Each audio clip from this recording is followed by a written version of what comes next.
Assalamualaikum warahmatullahi wabarakatuh. Innal hamdalillah nahmaduhu wa nasta'inuhu wa nastaghfiruh wa na'udzu billahi min shururi anfusina wa min sayyiati a'malina. Man yahdihillahu fala mudilla lahu wa man yudlil fala hadiya lahu.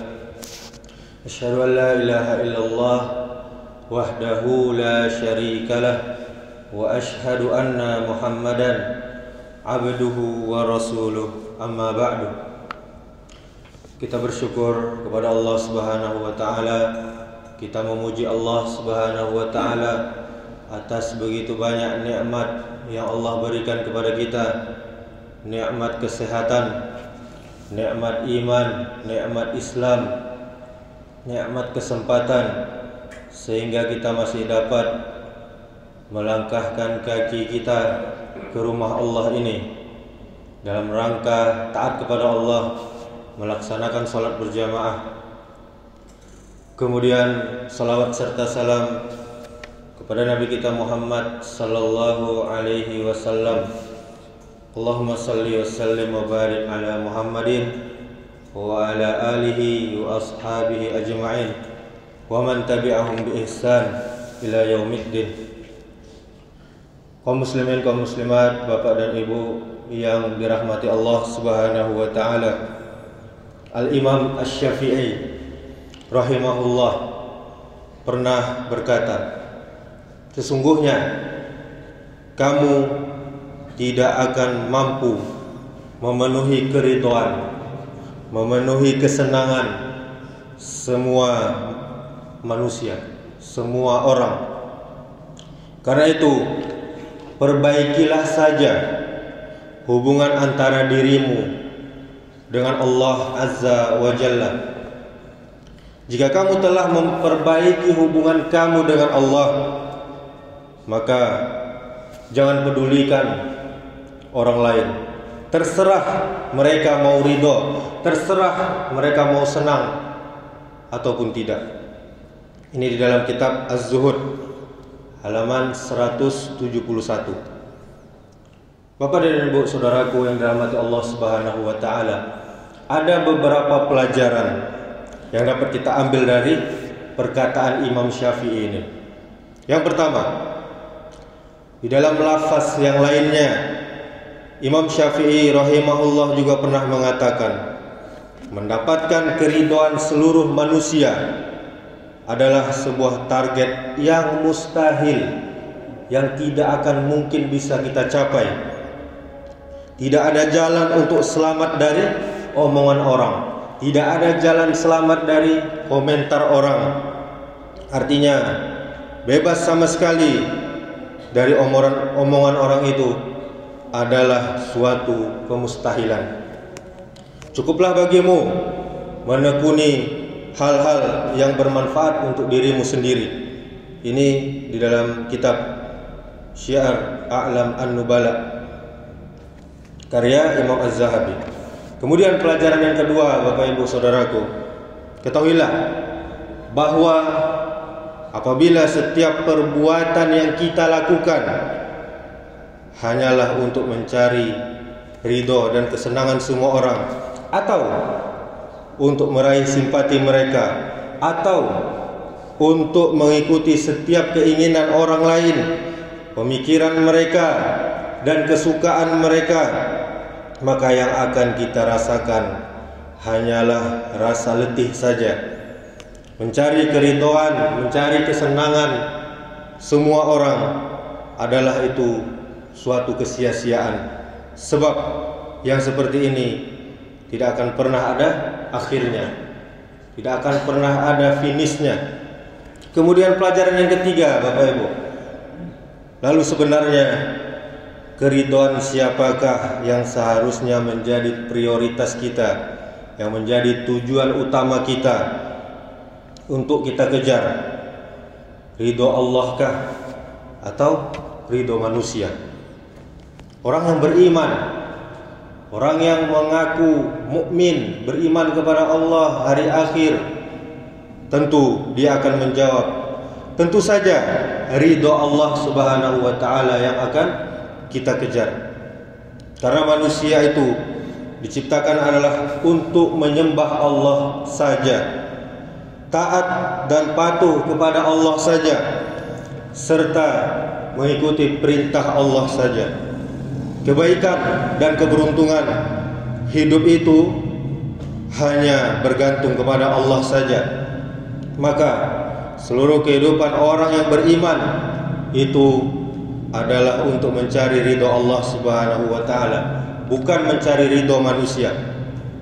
Allah Subhanahu wa taala pernah berfirman, "Qul inna salati wa nusuki wa mahyaya wa mamati lillahi rabbil alamin." Katakanlah, sesungguhnya salatku, ibadahku, hidupku dan matiku hanyalah untuk Allah, Rabb seluruh alam semesta. Ini bisa kita lihat di surah Al-An'am ayat 162. Kaum muslimin saudaraku, seorang yang beriman, seorang mukmin yang sejati itu akan menjadikan ridho Allah. Allah senangnya kepada dia sebagai target utama untuk seluruh aktivitasnya. Walaupun mungkin akibatnya seluruh manusia akan marah kepadanya, seluruh manusia akan benci kepadanya, sekalipun mungkin akibatnya dia akan dicaci, dia akan disakiti, dia akan dianiaya oleh banyak orang dan lain sebagainya, dia akan tetap menjadikan urusan mencari ridho Allah adalah segala-galanya. Sebab kaum muslimin, dia yakin 100% bahwa di tangan Allah lah tergenggam segala kekuasaan. Allah Subhanahu wa taala berfirman, "Qulillahumma malikal mulki tu'til mulka man tasha'u wa tanzi'ul mulka mimman tasha'u wa tu'izzu man tasha'u wa tuzillu man tasha' biyadikal khair innaka ala kulli syai'in qadir." Yang artinya, katakanlah, ya Allah yang mempunyai kekuasaan, Engkau memberikan kekuasaan kepada orang yang Engkau kehendaki, dan Engkau mencabut kekuasaan dari orang yang Engkau kehendaki. Engkau muliakan orang yang Engkau kehendaki, dan Engkau hinakan orang yang Engkau kehendaki. Di tangan-Mu lah ya Allah segala kebaikan. Sesungguhnya Engkau ya Allah Maha Kuasa atas segala sesuatu. Ini di surah Ali Imran ayat 26. Jadi kaum muslimin, saudaraku yang dirahmati Allah Subhanahu wa taala, untuk apa kita mencari ridho manusia? Bukankah mereka pun manusia yang lainnya, orang-orang lain pun mereka adalah hamba Allah Subhanahu wa taala, sama seperti kita. Mereka pun lemah, tidak berdaya. Mereka pun tak kuasa menolong dirinya sendiri, apalagi menolong orang lain. Mengapa kaum muslimin kita tak kunjung sadar tentang kekuasaan Allah Subhanahu wa taala, Sang Khalik, Sang Maha Pencipta? Padahal di genggaman Allah lah kehidupan dan kematian. Sungguh kaum muslimin sangat memilukan dan memalukan jika pemikiran kita, idealisme kita tergadaikan. Yang haram berani kita terjang, yang haram berani kita lakukan, yang hak berani kita tinggalkan, yang batil justru kita telan mentah-mentah. Teman-teman yang baik, yang soleh kita singkirkan dan kita abaikan. Semua itu hanya karena menuruti apa kata orang.